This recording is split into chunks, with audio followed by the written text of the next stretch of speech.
Okay, it is Saturday, August 2nd, 2008. My name is Steve Brown with the Cantigny First Division Foundation Oral History Project. We are in Louisville, Kentucky, and today we're meeting with Mr. Donald Dickens. Mr. Dickens, can you spell your last name, please? Dickens. Okay. And why don't you just tell us a little bit about where you were born, your family, how you grew up? Well, I was born in Bedford, Indiana, but my parents lived in Columbus, but my grandmother lived in Bedford, and my mother went to visit her, so I was born on vacation and been on one ever since. So, But I grew up pretty much in Columbus, Indiana. We lived in Arizona for a little while, and Southern California a while, but we came back to Columbus, and mostly Southern Indiana. Lived in Columbus or Bedford, Indiana, both. So, how was it that you joined the military? when I was 21 years old, Kennedy passed a bill that he would take only those people who were single and 21 before he would take anybody that was married. And I was 21 and single, so I got a greetings from my friends and neighbors. What had you been doing since high school until you were 21? Actually, I had, at that time, I was working for a company called Reliance Electric, and I had just got hired in there. It was a new company, and I was the 25th person hired into the shop, and so I knew I had a guaranteed job when I came back because my seniority was high enough. They had over 300 people there that they ended up hiring, so I had spent working in, probably for a couple years after I got out of high school, and I started out working in a grocery store, and then I went to work at Reliance, and I had been there from the time I was 19, I believe, 2 years. What was the transition like for you moving from civilian to military? I didn't really have any problem with that. I knew I was going to get drafted because I was 1A and everything, so I was just more or less expecting it and kind of enjoying life. Like I said, I was single and 21, so I was having a lot of fun. Had a new Impala convertible and just out partying because I knew, like I said, I was going to get drafted, so I figured I'd enjoy myself while I could until the military got me. But once I went in, I didn't have any problems with it. I adjusted quickly to the service. My father had been in World War II in the Navy, and he told me what to expect when I went in. And I actually enjoyed the experience. There's times that I was aggravated and frustrated, but looking back on it, I had a lot of fun with it also. I enjoyed the physical part of the service.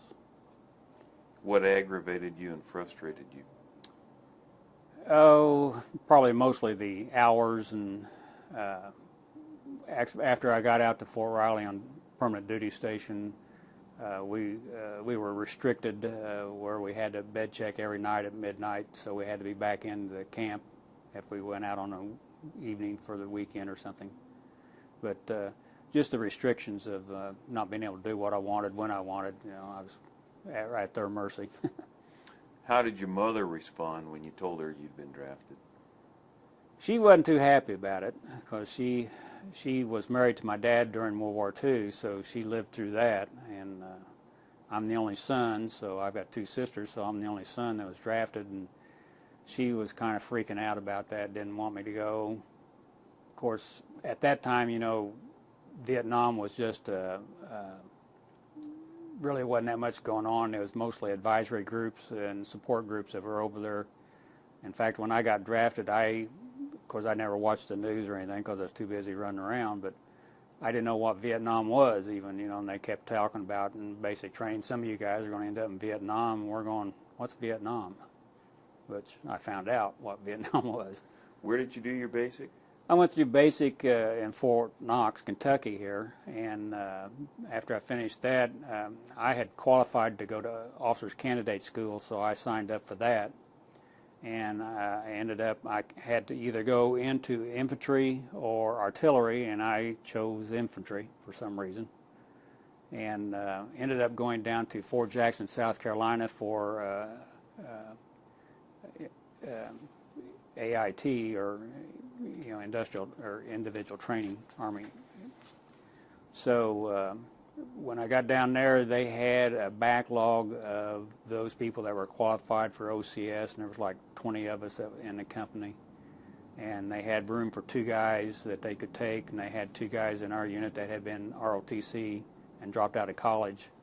And so they ended up with, and then it's how I ended up out First Division with the 16th Infantry. When were you inducted into the military? April 16th, 1964.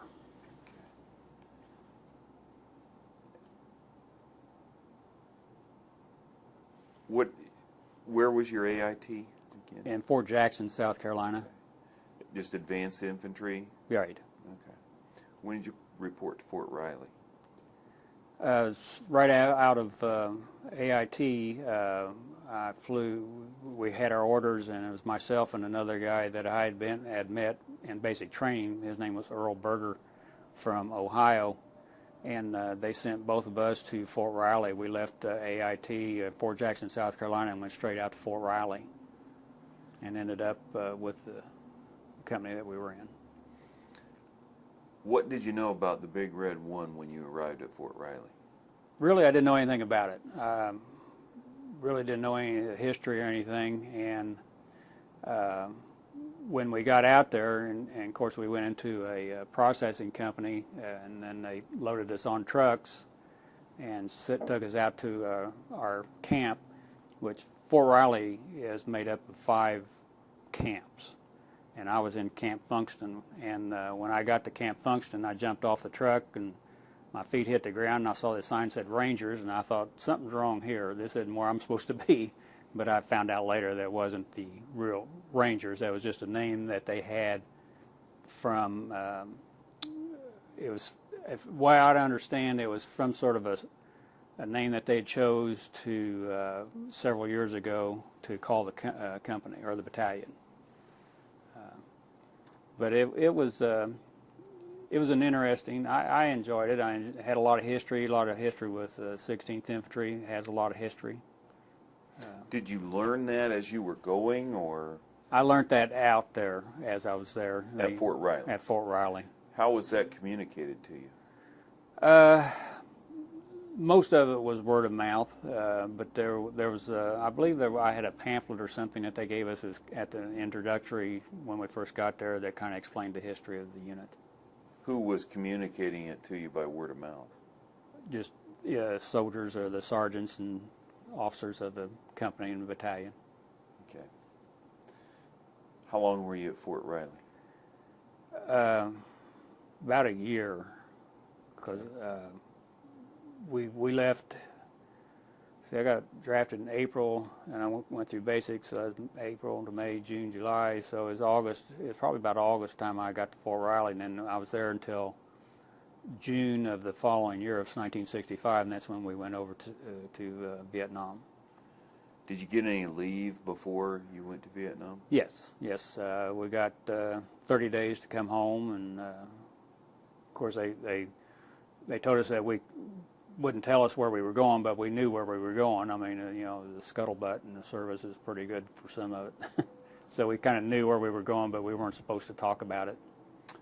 So you were going home, and you knew you were going to Vietnam. Yes. Before, you said you were so busy having a good time that you didn't watch the news very much. Did you watch the news a little closer at this point? Well, I started finding out what Vietnam was and knew what they were talking about and knew what was going on in there. So, what were your thoughts about that situation? I guess I was naive enough to think that, well, I'll go do my duty, and since my father was in World War II, I thought it was my duty to go fight the war. So I was ready to do my job. What was your understanding of the mission? Why the U.S. was there? To fight communism. That was what they told us, was going on. The North Vietnam was a communistic state, and they wanted us to go down in the southern part and try and free the South Vietnamese from the communism. So I didn't have a problem with it. I felt like that was something we should do. What'd you do for 30 days? Party. had a lot of friends, all my friends, my buddies. We ran around and had parties, and I had a couple buddies that I spent a lot of time with that before I went into service that ran around with, and so we spent most of our time together.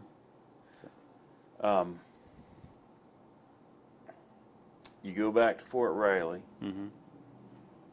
You're shipped off to California. Right. Hop on the boat.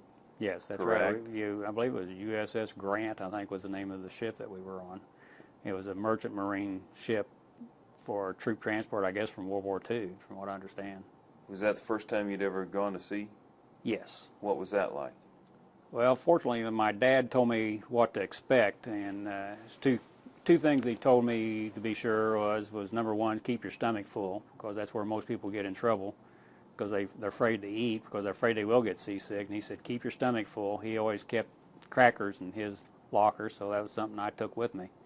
And the other thing was to make sure you got on the top bunk, because you didn't want somebody getting sick above you. Well, how was the trip? Long. We spent 3 weeks, almost 21 days out on the water, and we were supposed to stop at Hawaii, and then for some reason they decided not to. So we were on that ship. Of course, they didn't go directly to Vietnam because it was supposed to be a secret mission of us going over there. Anybody was supposed to know that we were going to Vietnam. Of course, they didn't tell us that officially until we were on the ship and out to sea. But the boat kept getting smaller and smaller, and the time we got to Vietnam, I was ready to get off of it. What was your first impression of Vietnam? What was it like walking down the gangplank or whatever? The first thing that hit me when I got off the ship was the smell. And it smelled like dead fish. And that was the first thing I noticed when I got there. And we went in on ducks, went into the beach and got off of there, and we loaded up in helicopters and flew out to where our base camp was going to be. Where was that? There at Benoit, only we were outside of Benoit. And they put us out, my company was put out in a field as soon as we got there as a early warning or support while they were setting up the base camp outside of Benoit there. So we were actually out in the field right off the bat. How did you set up then? So you were manning a perimeter while everybody inside the perimeter was involved in the construction of Benoit? Yeah, they were. We were in a defensive position. I think it's probably about one click from where the base camp was actually built, and just to kind of act as an early warning or something, in case the Viet Cong did attack. Had they cleared the vegetation around out to where you were, or? No, we had to clear our own area. In fact, we built our own base camp. They didn't have any construction battalions there at the time, so we pretty much built our own base camp. We were out in the field probably a week or 2 weeks, and then we rotated into the camp, and we finished building our camp then, while another company went out. What did that involve, building the camp? Mostly filling sandbags and building our bunkers and stuff. We had squad-sized tents that we had, and they quickly learned that you couldn't have anything on the ground, so we took sandbags and built up a floor, and we used, I think it was called PCP, as what they call instant runway. It was just metal strips, perforated strips that you laid across the sandbags and built the floor with, and that's what we had in our tent. And then we built, of course, our bunkers on the perimeter and cleared vegetation and firing lanes and stuff, for the weapons, so we can, have a clear field of fire. But we spent most of our time doing that probably the first month, getting the camp ready. Why couldn't you build anything on the ground? It's too wet. You had to keep up off the wet and out of the mud. Was this in monsoon season when you guys arrived? Not when we first got there, but shortly before that. And of course, it started raining shortly after we got there, and it rained forever. They had 2 seasons over there. It's either hot and wet or hot and dry. What was monsoon season like? constantly rain. It would, some days it would rain off and on all day long, and sometimes it'd start raining in the morning and it wouldn't quit for 2 days. And it might be just a light rain, or it may be a downpour. And you were wet, dirty, muddy, tired, aggravated, just from having to be so wet. I mean, it wears on you after a while. How'd you deal with that? I guess we just did. We, just knew we had to do a job, and we just did what we had to do and lived with it and lived with the conditions. Being 20 years old, you can deal with a lot more stuff than you can when you get a little older. Did you do any special, survival tricks to try and stay dry or anything like that? You learned how to, with your poncho, you learn to live with your poncho and your helmets and stuff and your equipment, and you learn how to keep things to. Back then, about everybody smoked cigarettes. You learned to get plastic bags or something to wrap your cigarettes in to keep them dry and to keep your sea rations dry. And you always had your socks. You always tried to keep 3 or 4 pairs of socks in your backpack. That's the big thing you had to be worried about, was the keeping your feet dry, because you were constantly wet, and you had to change your socks and try and keep dry socks on. You learned after a while that you could put your socks inside your shirt and help dry them out when you switched them. So, of course, we all had leather boots when we first got there, and those leather boots in that wet condition didn't last very long, and then they issued us jungle boots, which I think in the 9 months that I was there, I probably went through 5 or 6 pairs of boots because they just rotted off of you, because your feet were always wet. What about your clothing? That's same thing. Clothes, about every time we went out, especially if we were out in the jungle a lot, by the time we got back, our clothes were ripped and torn and worn and rotted, and so they would just reissue us new jungle fatigues. What was the longest time you spent in the field? The longest time we were out for about 18 days straight. And at that time, of course, they didn't tell us where we were, but we pretty well knew where we were. But we were actually along Cambodia border and along the Ho Chi Minh Trail, trying to find out where Viet Cong were. And we had long-range patrol rations, which were dehydrated rations. Well, you only carried 2 canteens of water, so that was kind of a silly thing to give us, because you didn't want to use your water to fix your meal with, so most of them we just ate it dry. And that's probably one of the scariest times I ever had, because while we were there, we were out one night. We were just setting up perimeter for the night, and we heard some Hueys flying over us. And we all stopped digging and started watching the Hueys. Well, they circled us about 3 times, and as soon as they circled us, then they fired their rockets at us, and they overshot us. And everybody that had a smoke grenade was popping their smoke grenades, trying to get them, see that we were Americans. And the lieutenant finally got a hold of somebody on the radio and told them, hey, we're Americans, and so they backed off of us then. But luckily for us, they missed us.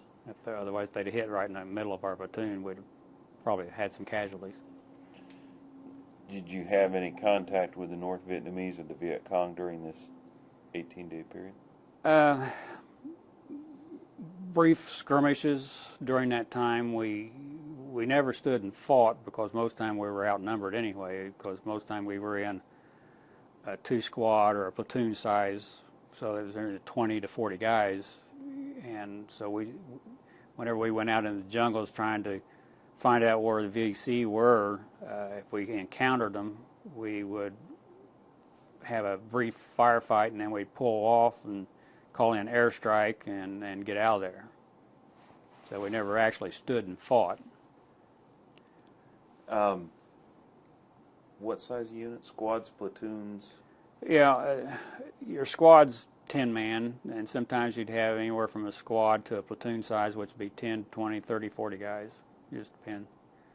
We spent a lot of time the division would be out, and you asked me something about a operation that we were on, and most of the time we didn't know what operation we were on. The lieutenants may have known, but we just knew we were out on another recon, search and destroy mission, and that's what we did. And we never really operated much with the company itself as a company. We spent most of our time just by ourselves, and we spent some time with the South Vietnamese Tiger Force, which is like our Green Beret. We spent some time out with them quite a bit. What were they doing? Same thing we were doing. We were just out searching for Charlie, trying to find their strongholds and where their base camps were and stuff. What was your impression of them as soldiers? They were very good. They were professionals. You knew you could trust them. From what times we were out with them, most of the time if we were moving, they would take our perimeter and move, and you wouldn't even see them. And then as we set up at night, they'd come back in into our night defensive position. So, you remember any of your commanding officers, lieutenants, captains?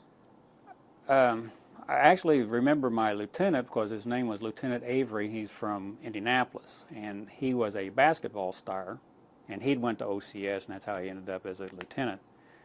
But I remembered him from high school being a basketball star in Indianapolis, and I don't remember what school he went to, but I had contact with him a few years back, and he's living in Greenwood now, and he had found most of the guys that had been in our platoon at that time when we were in Vietnam, and he told me where some of them were, and a few of them that passed away, and a couple of them that got killed. What is your remembrance of him as a commanding officer? He was very good. What made him good? He cared about his people, cared about the men. He used good judgment on whatever we were doing. He never really put anybody at risk unnecessarily. We did our job, but we weren't foolish about it. I mean, we wouldn't.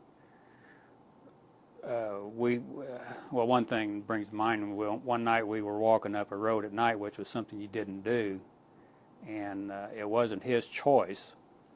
We were told that we had to go up this road, so that's what we were doing, and we walked into an ambush ourselves. And he was not happy about that because he knew that was a dangerous position to put us in.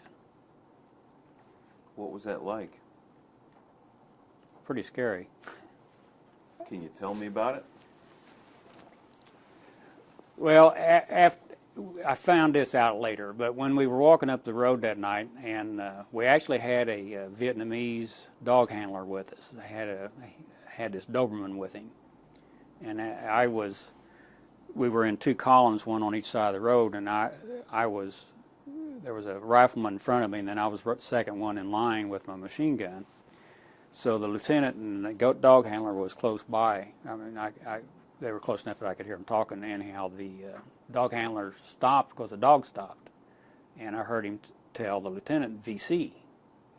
And we stood there for a few minutes and listened and tried to see. Of course, it's a darkened night, and you couldn't really see anything.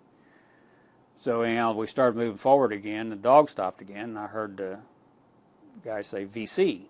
So we knew there was some Viet Cong there because the dog was letting us know. Okay, at that point, when you hear VC, what happens to your body?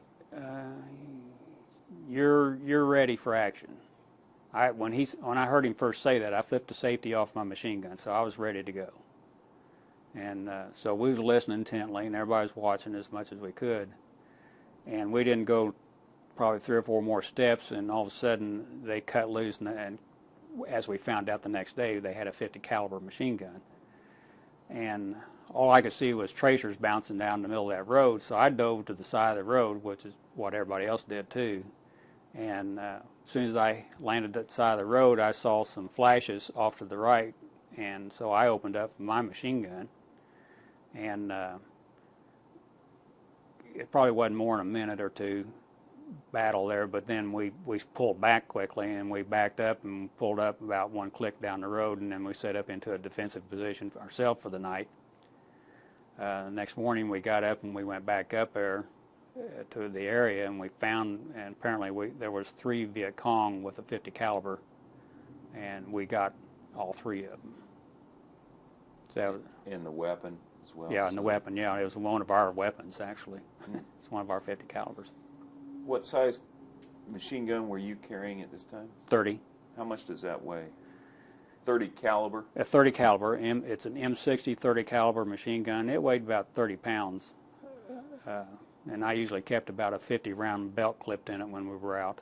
How much does a 50 round belt weigh? Probably 2 or 3 pounds maybe, I don't know. Were you carrying extra ammunition as well? Yeah, I carried 200 rounds. I carried a bandolier on each shoulder. And my assistant gunner, he carried 2 bandoliers, or 400 rounds on each shoulder. And then we had a ammo bearer, and he carried about 4 rounds of each, so he had about 800 rounds. So we were pretty well armed. How much does that all weigh? I mean, by the time you've got the machine gun and all those bandoliers, it's pretty heavy, isn't it? Probably with my machine gun and the ammo, and I carried a 45, and I had 4 or 5 clips for my 45 and a couple hand grenades, and my backpack usually had a couple C's in it and then other stuff. And I probably C's are rations? C rations, yeah, C rations. So, a couple canteens of water, so you probably got 60 to 70 pounds on you. How much did you weigh when you got to Vietnam? 160 pounds. How much did you weigh when you came home? 130. When we were out in the field, we would get resupplied. If we would set up at night in our defensive position for the night. The next morning when we got resupplied, choppers would fly in, drop our stuff, and get out there, and we'd grab our stuff. And usually they left us some jugs of water, which we filled our canteens. We grabbed our couple C's for each guy, C rations for each guy, and then we got out of that area because the choppers already gave us our position up. So then we would move out, and then we'd go and move to wherever we were going for that day. We'd move during that day, and then as evening set in, we'd set up in another defensive position at night. What's sleeping like in the jungle? It's you don't really sleep. You're very aware of what your subconscious is very aware of your surroundings, and you're sleeping, but you're not totally asleep. You're just always alert. Any little noise you hear, you're awake. Anytime if there's animals out in front of you. Usually if we set up in a defensive position at night, we would put some guys out about 50 yards in front of us in a listening position, a listening post. And it was their responsibility to warn us if someone was coming, which was kind of a scary position to be in. I had to do that a couple times, didn't like it. What made it scary? Because you're out there by yourself. You're out there with 2 people or 3 people. And you're going to be the first line of defense if Charlie hits you.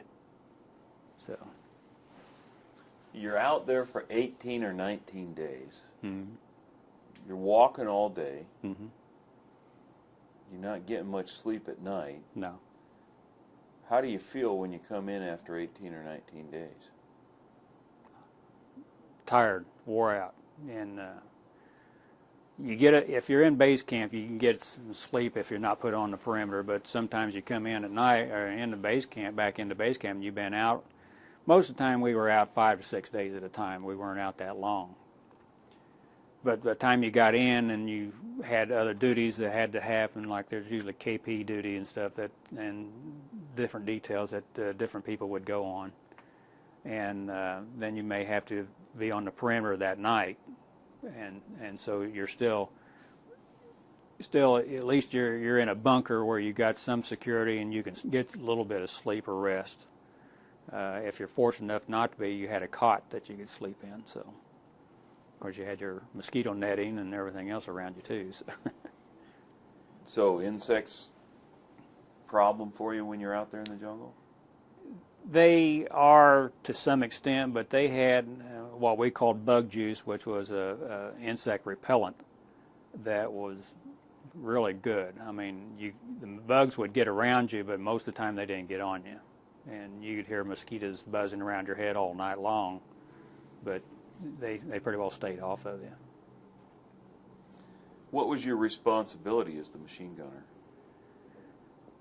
Usually laying down cover fire. If we made contact with the Viet Cong and we'd have a firefight, then usually the lieutenant would holler at me to lay down cover fire while everybody pulls back. So I'd have to put a couple hundred rounds out until everybody got pulled back, and then I'd get pulled back with my crew, my machine gun crew, and while they laid down cover fire to protect us. But usually I was the first line of defense. We were what they called an air assault unit, so we flew in helicopters a lot and in the Hueys. And because I carried a machine gun, I had to be the first one off the helicopter in case we went into a hot landing zone. I had to be the first one off, so I sat actually in the deck in the doorway with my machine gun. And as soon as the helicopter landed, I was the first one off, and if we got into a firefight, then I could start putting down some heavy fire until the rest of the guys got off. And you had about 3 seconds to get off the helicopter. That ever happened to you? No, we were fortunate enough we never had to go into one.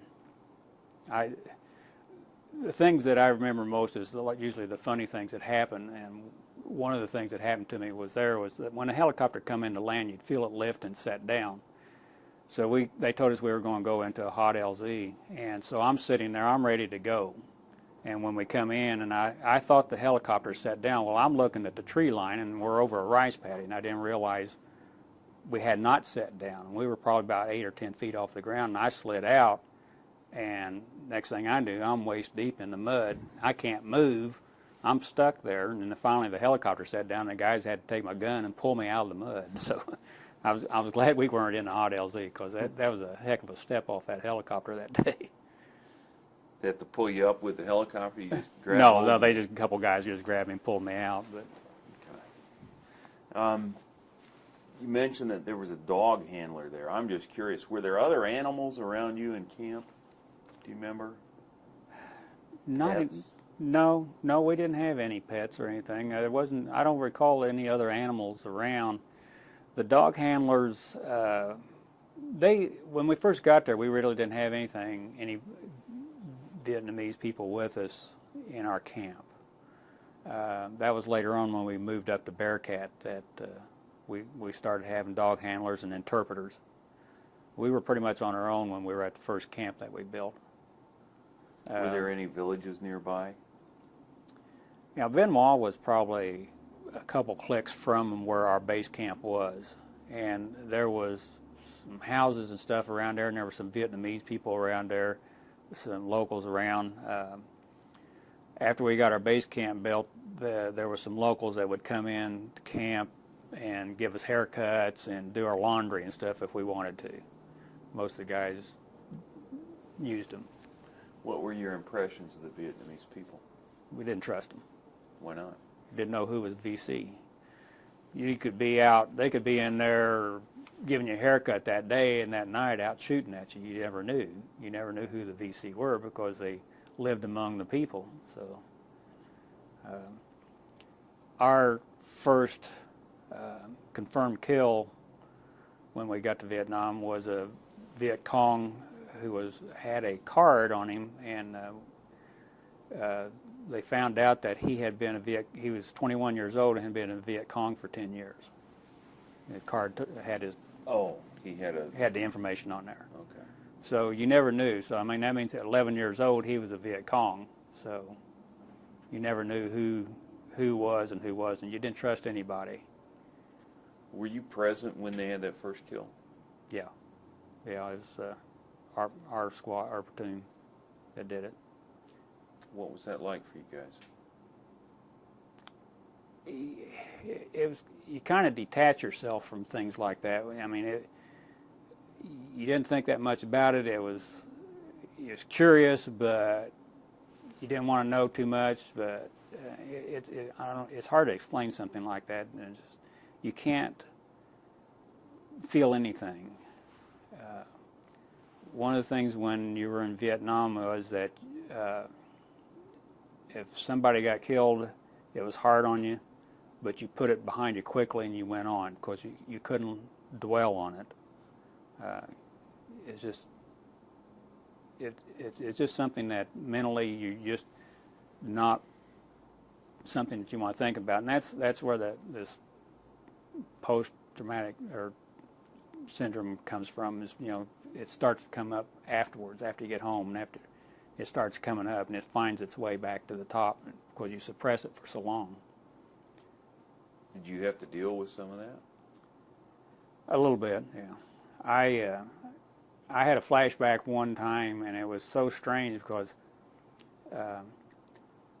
this was shortly after I came home, and I had went out to, there was a place called Anderson's Falls there's close to where I live, but anyhow, it's kind of a local place where lovers went to park. And so you weren't alone? No. Me and the girl got out, and we were walking down the road, actually. It was at night, and we thought we'd take a walk down the road. It was moon shining and everything. And while I was walking down that road, and all of a sudden I was back on that road where I was talking about where we got caught in an ambush. And I just froze because I thought I was there, and she didn't know what was going on, of course. She didn't realize what was happening to me.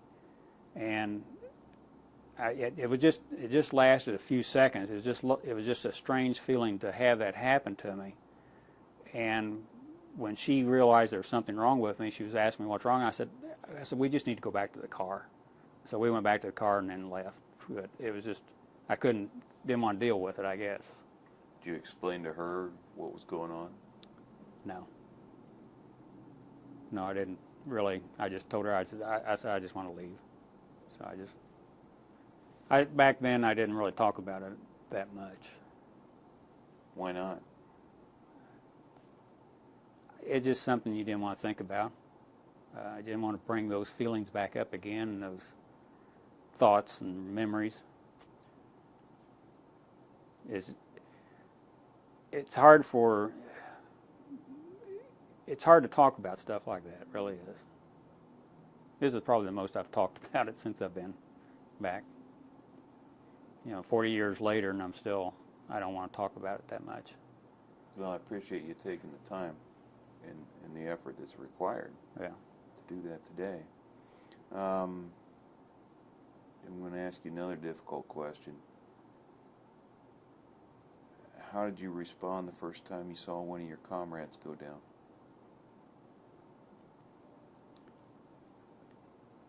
That was hard to deal with. You suppress your feelings so much you're just kind of numb to the thought of what's happened. His name was Brown. I can't remember his first name, but I know he was one of the younger guys in our unit, and he was one of the few people that was actually married. And that was probably the bad thing about it. That was hard about it. What were the circumstances? Do you remember? We were just been out on a patrol, search and destroy, and we ran into some VC and had a brief firefight. And like I said, most of our firefights didn't last very long. It seemed like it was going on for an eternity, but usually they probably didn't last for the most part 2 or 3 minutes.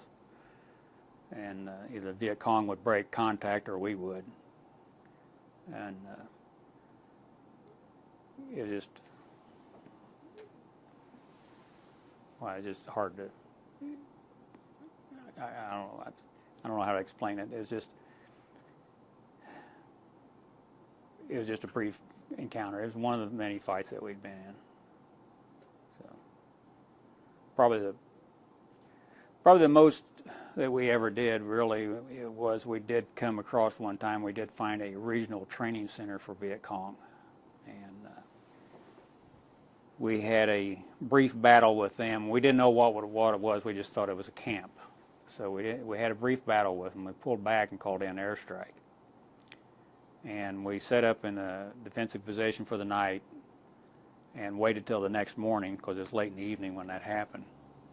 So we waited till the next morning and we went into... Was this a company-sized activity, or No, it was a platoon still a size. platoon? Yeah. The next morning when we went into the area, we found out that what it was a regional training center. They had their hooches up with signs and flags and boards and stuff and training aids, and so benches, and it was kind of interesting actually. The lieutenant was a little quicker than I was, or I got me a flag. He got to it first. Evidence of political indoctrination going on? Yeah, there was pamphlets and stuff. Of course, it was all in Vietnamese. I didn't know what any of it said, but you could tell what it was. And then they called in some other people from our company. Another platoon came in. I think a couple platoons came in. They brought them in choppers, and then they went out. And while we were in this camp, they went out and around the perimeter, and they found where when we called the airstrike in, they were trying to get out, and they did get the VC that were trying to get out of camp. We caught them. Because they were dead? Yeah. You're dealing with rain, dealing with a lot of fatigue. Mm-hmm. You're dealing with a lot of tension. Yeah. You're seeing death around you. You're tired. Mm-hmm. What keeps you going? I guess it's a sense of doing your duty. Just keep on going. It's surprising how much a person can endure, and how much you can a person can take. You know you got a job to do. You know that other people are dependent on you. You know the other guys are dependent on you. You know if you don't do what you need to do, you could get somebody else killed. And you don't want that to happen.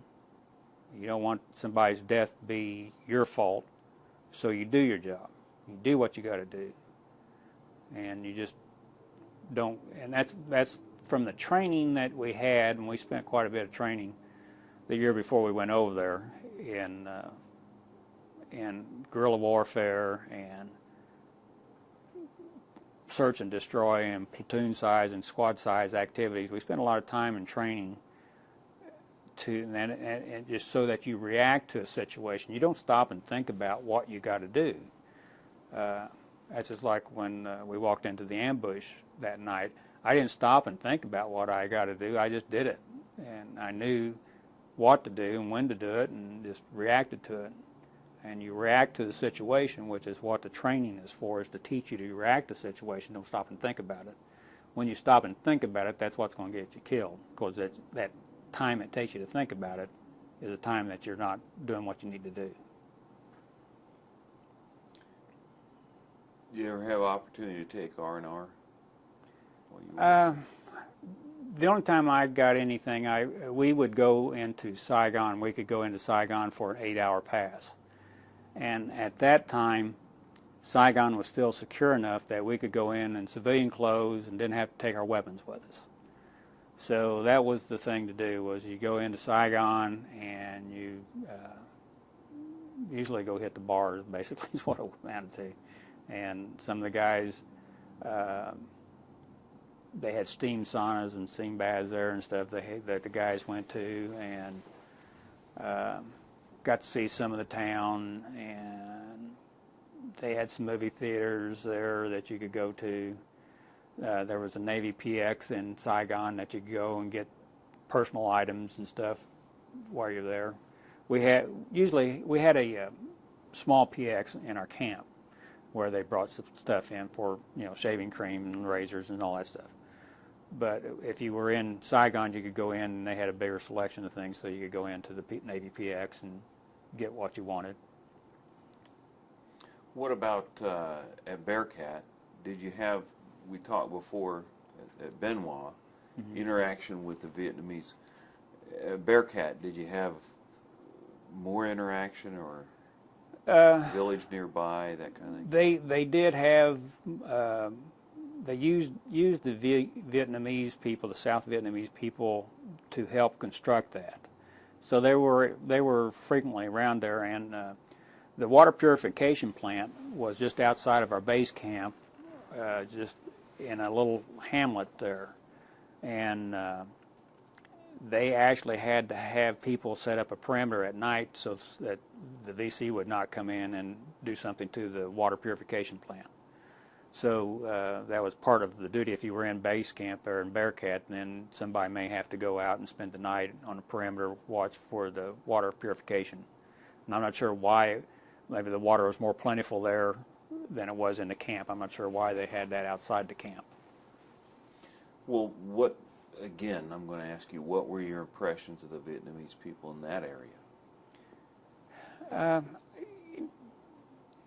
Again, you don't trust anyone. You don't know what to think, but most of the Vietnamese people that I made contact with and that I had a chance to talk to, like the dog handlers and interpreters, and when I used to go into Saigon, I met some Vietnamese people in Saigon. A cab driver, for some reason, I kept running into him. That's there to help, but you just didn't know who to trust, so you didn't want to put yourself in a situation where you felt safe with that person. How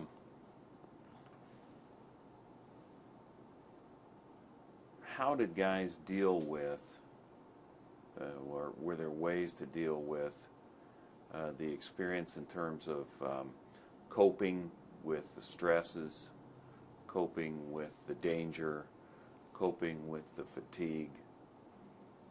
Did you see alcohol or drugs or anything like that?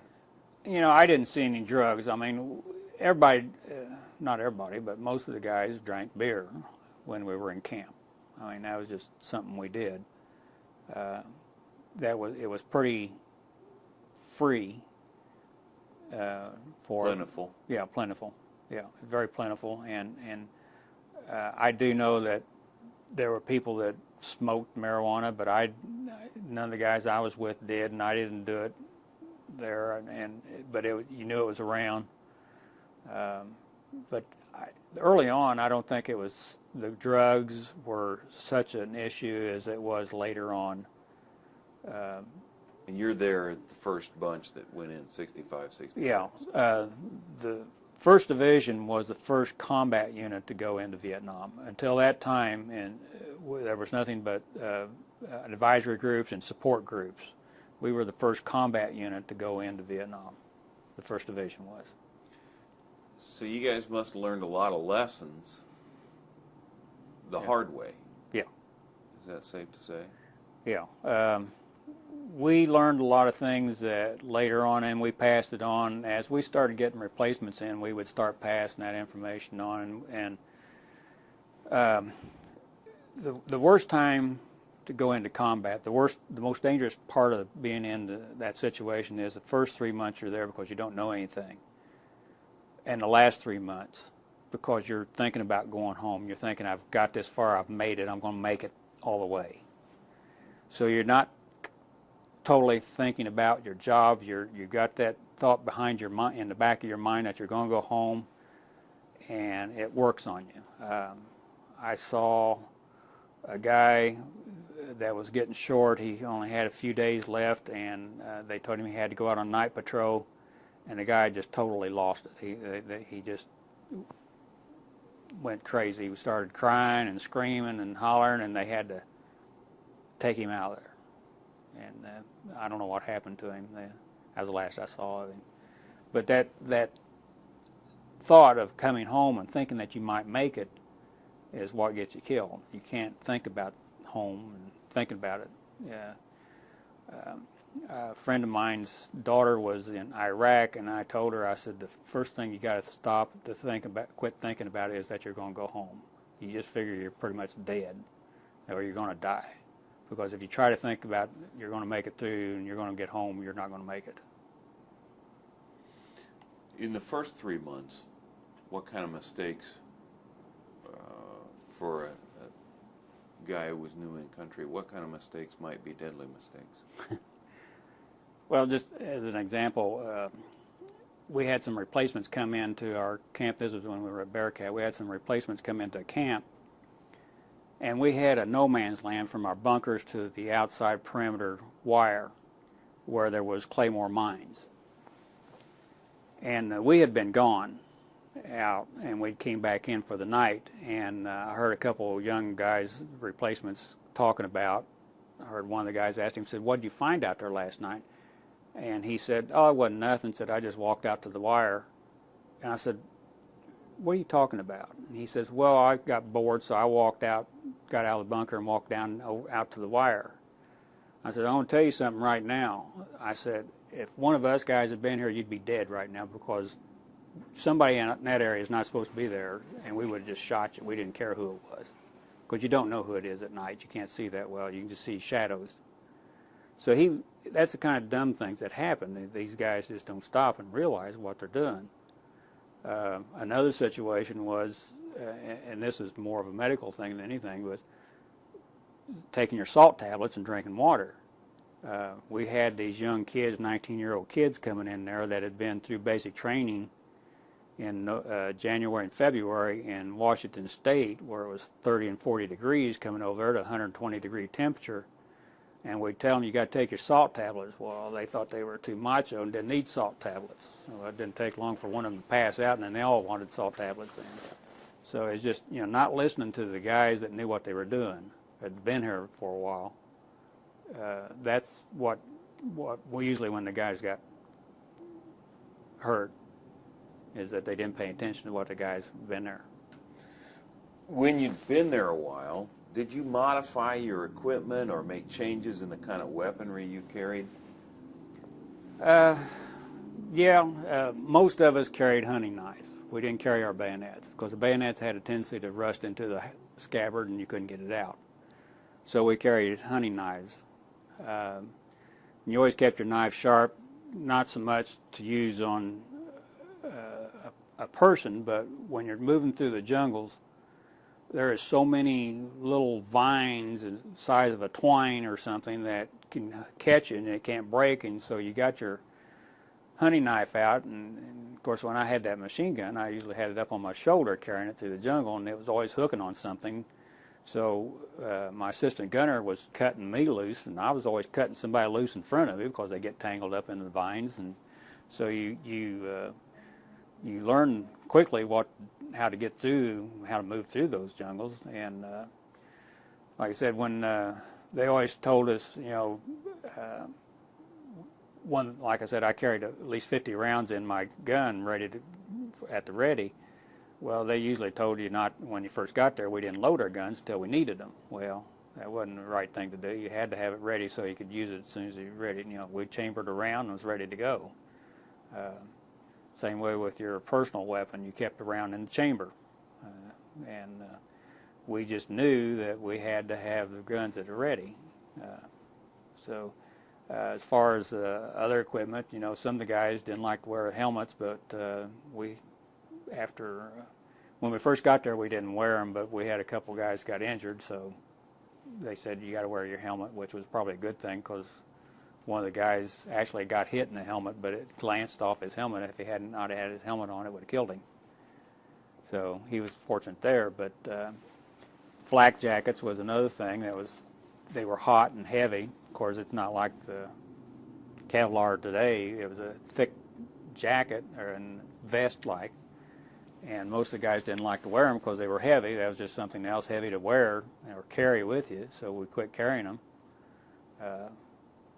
I've seldom ever wore mine. A lot of guys didn't wear their vest when I first got there. I know later on most of them did. I think they finally made it mandatory that everybody wore their vest. But we tried to keep, because we were out on recon so much, we tried to keep our equipment and our stuff that we carried with us as little as possible. We didn't want any extra weight. There was a poncho liner that they issued us. Well, nobody ever carried it because it was just something else to deal with.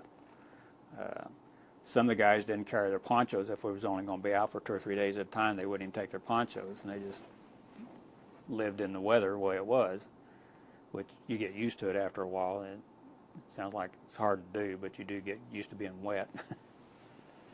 So.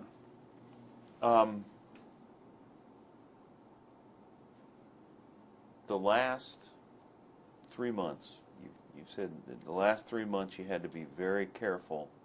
Yes. Not to think too much about home. Yeah.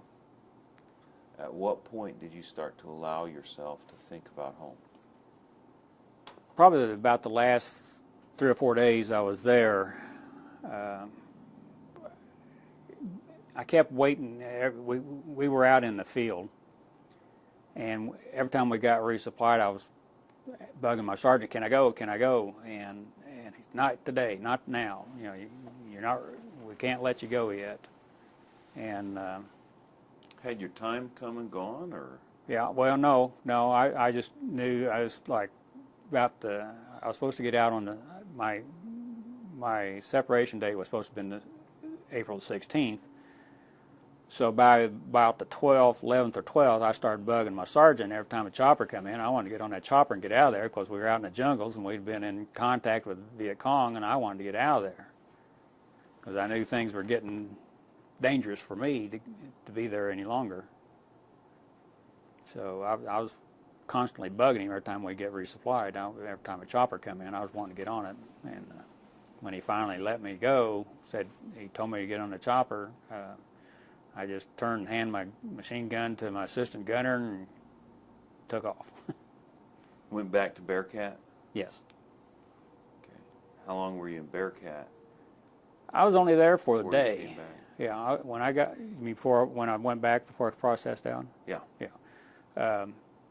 I got in that morning and processed out of Bearcat, and then that afternoon they put us on a 3/4 ton truck and drove us into Camp Alpha, which is a processing center in Saigon. And I was there for that night, maybe 2 nights, I don't remember now. Might have been 2 nights. And then they loaded us up, actually flew out of Saigon on a civilian airplane. There was civilian stewardesses and pilots on this plane, and that's the first time most of us seen American women. And it was just, I mean, those girls, I mean, they were great. They knew, they were just treating us like heroes. Well, I guess they were to them. And they were just really great women, gals. Anything significant happen? Did you hear about anything significant after you came out? I heard that the Bearcat got mortared. Well, I heard that the company got hit pretty hard the night I left. That night, the day I left, that night they got hit pretty hard. And How then did you hear that? some guys came in to the processing center that had come out of the field, and I don't know who. They weren't with our company. They just knew what had happened. Heard that Bearcat got mortared that night. So I mean, I was just one step ahead of Charlie, I think, just getting out of there. So a few years ago, the traveling wall came into Columbus, and it had been 40 years, and that was the first time that I went to the wall, and it was very hard. Why was that? Because there were some names on there that I knew. Were you looking for those names specifically? I was looking for any names that I would recognize that I knew were in my company, that I knew. I heard that the company got overran the night I left. So I knew that some of the guys got killed. So that would have been around April 11th or so? Actually, it was the 12th, I think, maybe. Okay. I don't remember exactly what the date was now. How did you feel when you went to the wall?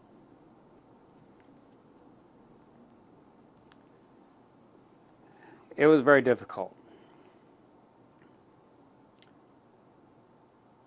I felt like I left my buddies. I'm sorry.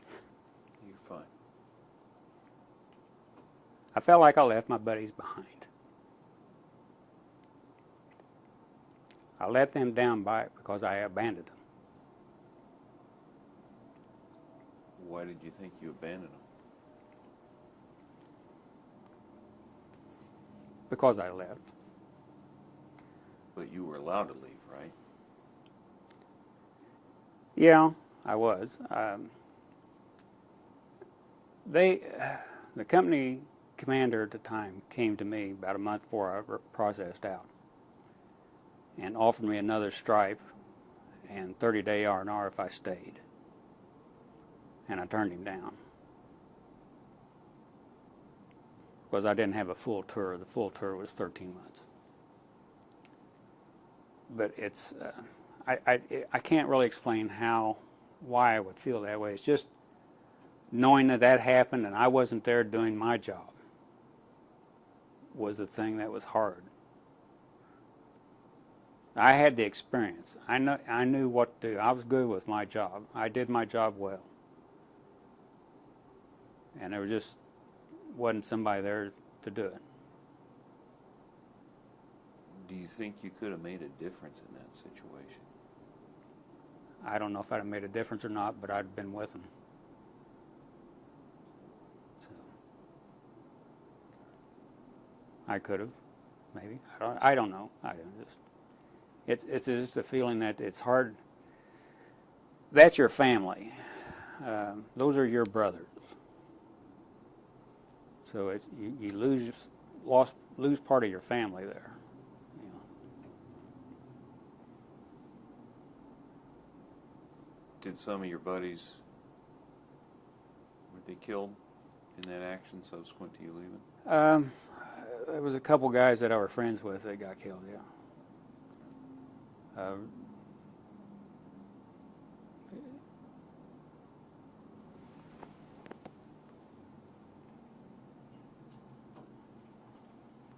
We won't go too much. It is Saturday, August 2nd, 2008. I'm Steve Brown. I'm with the Cantigny First Division Foundation Oral History Project. We're in Louisville, Kentucky, and I'm speaking with Mr. Donald Dickens, and we are beginning our second tape. Mr. Dickens, just before we had to cut off there, you were describing what it was like for you when you left Vietnam at the end of your tour of duty there.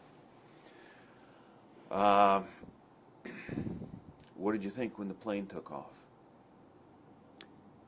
It was relief somewhat. It didn't hit me until we landed in Guam.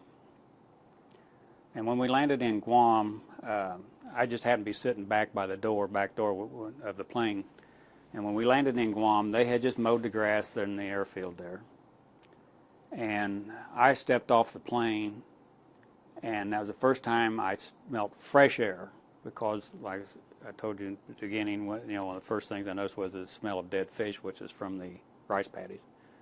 It's the first time I smelled fresh air and fresh mown grass, and it was just a flood of emotions and relief. And I could have laid down on a tarmac right there and slept for 2 days. It just such a relief to be away. I knew I'd made it. I knew I'd got out of there. How long did you spend on Guam? We were there just a few hours. They refilled the plane, and we spent some time. There was in the terminal there was a little canteen. We had some snacks and stuff. But then we flew on into Los Angeles. What was that like? It was pretty.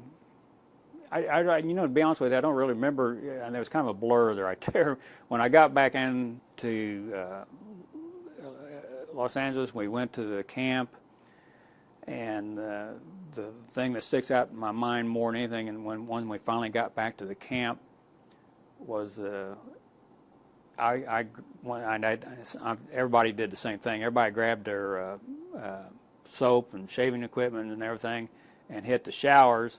And you walk in the showers, and then so many guys had so many hot showers going, it was just steamed up, and you couldn't see the mirror to shave. And I got in the shower, and I was probably in the shower for 15, 20 minutes.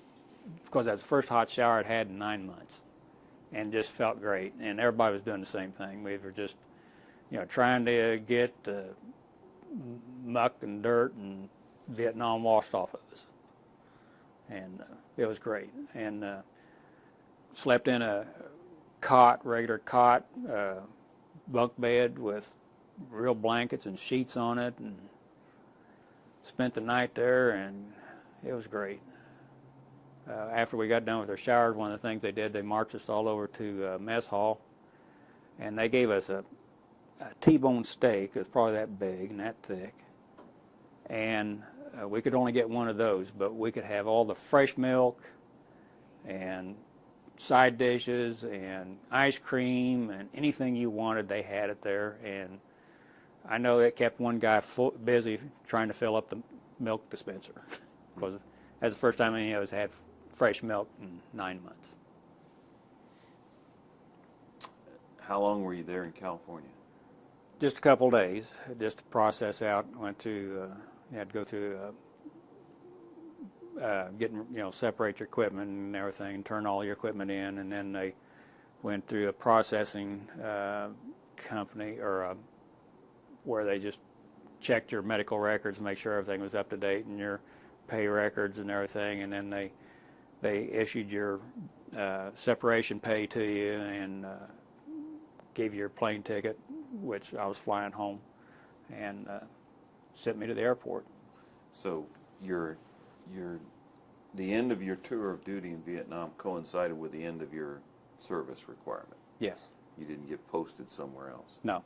So you fly to Indianapolis or Cincinnati at that point? I flew into Indianapolis, and when I landed in Indianapolis, and I come off the plane, my parents and my two sisters were there waiting on me, and of course I walking across the tarmac, and my older sister recognized me, but I'd lost so much weight that they didn't realize who I was when I got off the plane. But my older sister recognized me, and she reached me first.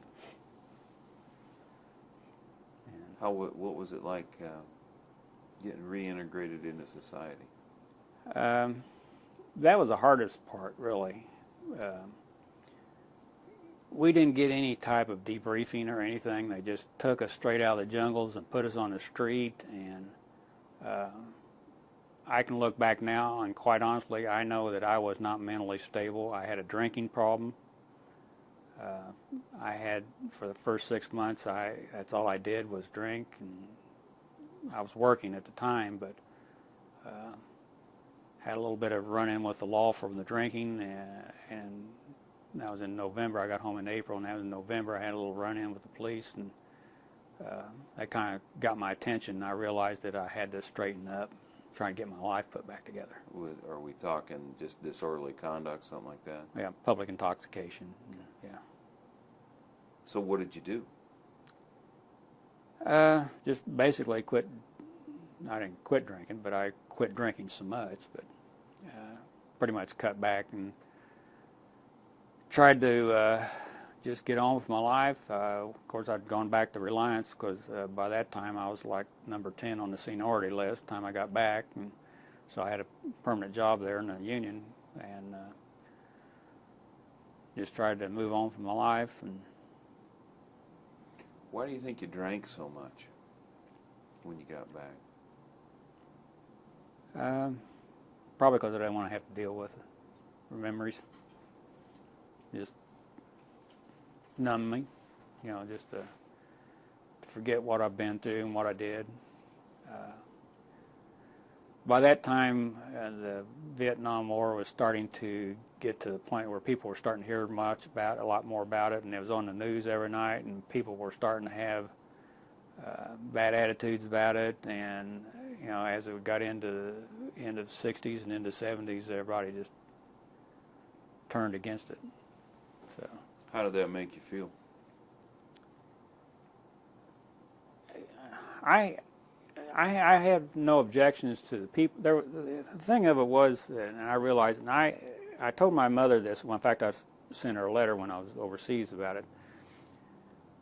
I'd rather be fighting a war in somebody else's backyard than have to fight it in my backyard. So I felt that what we were doing over there was necessary. I'm not sure I agree with the way they fought it.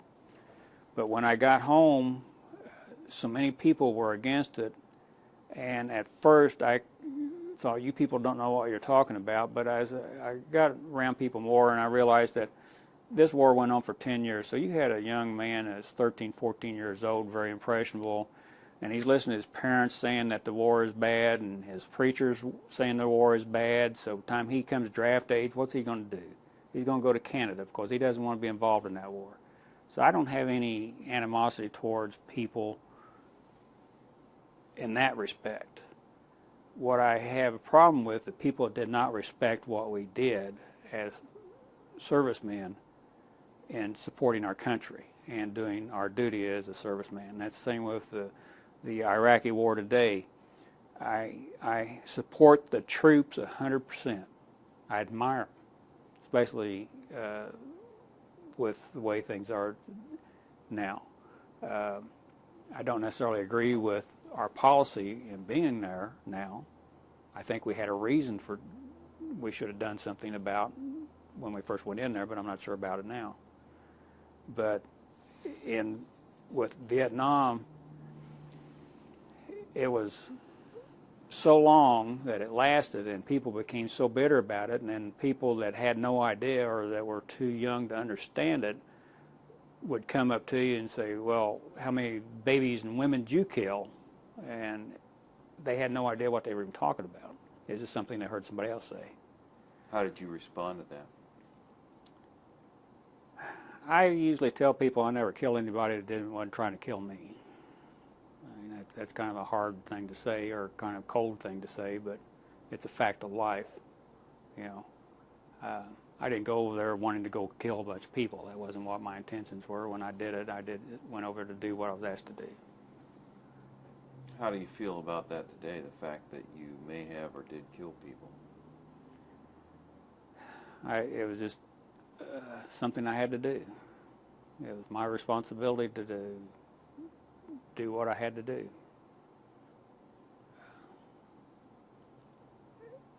I don't, anybody that's been in service and has had to face that understand it.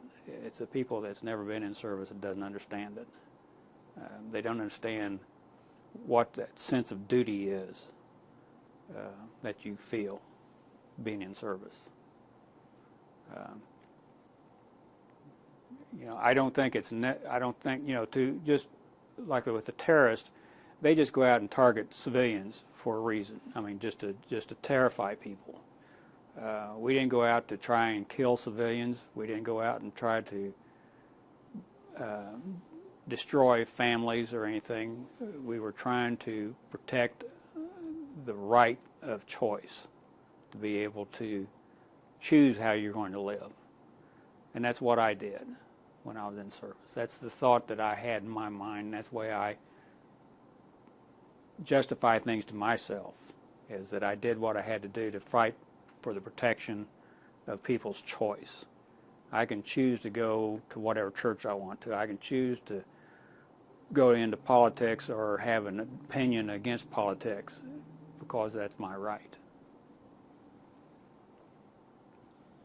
Is there anything that you'd like to add that we haven't touched on here today? It's important.